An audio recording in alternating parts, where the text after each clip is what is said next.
La pollution mentale. Je voulais te parler de la pollution mentale. La pollution mentale, c'est toutes les pensées négatives que tu t'infliges. Chaque fois que tu te dis que tu n'y arriveras jamais, à chaque fois que tu penses que l'on va te trahir.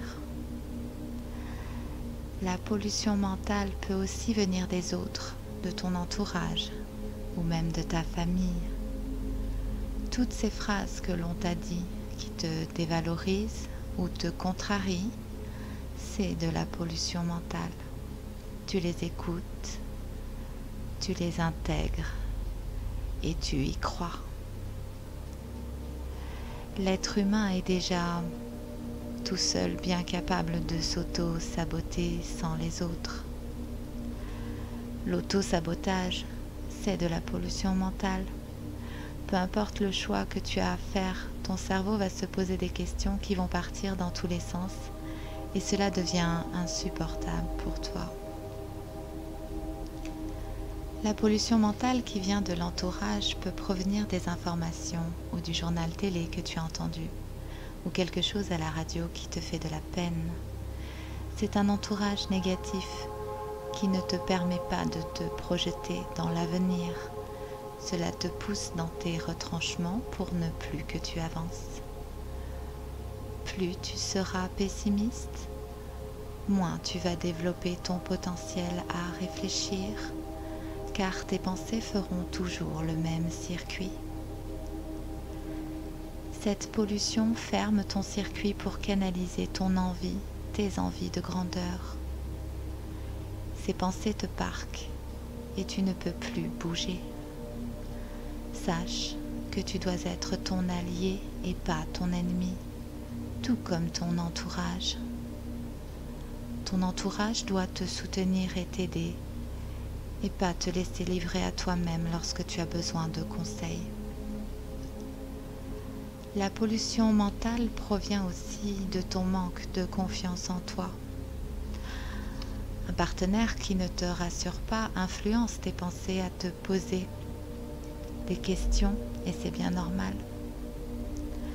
Pour être bien dans ta relation amoureuse, tu as besoin d'être sûr de la personne avec qui tu es, sinon tu n'arriveras jamais à lui faire confiance. Ton partenaire doit te rassurer et t'inspirer confiance. Pour éviter la pollution mentale, tu dois éclaircir toute la situation, tous les points qui te font te poser des questions. Tu dois exprimer ce qui te dérange ou l'écrire pour faire le point. Tu dois en parler avec les personnes concernées pour te libérer de ce que tu penses.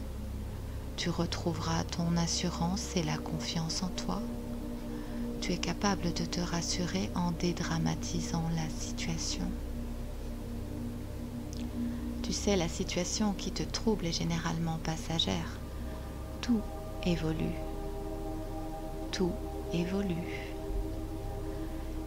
Si c'est une conversation que tu as eue avec quelqu'un qui t'a contrarié à cause d'un échange verbal dégradant, n'oublie pas de qui ça vient. Certaines personnes sont cruelles et cherchent parfois à avoir le dessus sur les autres en ayant des propos humiliants. N'oublie pas de te récompenser, de croire en toi. Ta façon de penser compte et tu as le droit de l'exprimer.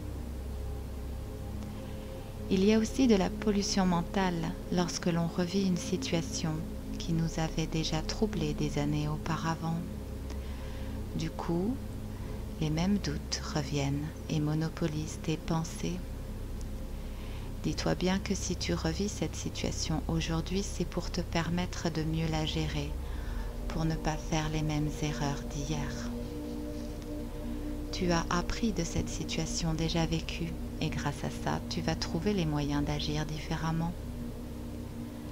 De cette façon, tu casses les codes imposés et tu ne reproduiras pas ce que tu as connu. Les doutes doivent être immédiatement écartés de ta conscience. Pour cela, il te suffit d'en parler.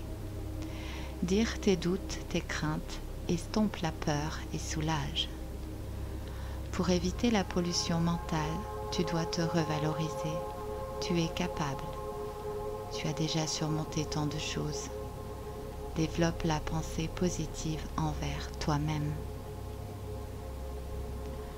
J'espère que cet audio t'aura plu et que cela t'a permis de t'éclaircir les idées. C'était Lady Lynn qui t'aime, qui pense à toi. Merci pour ton écoute.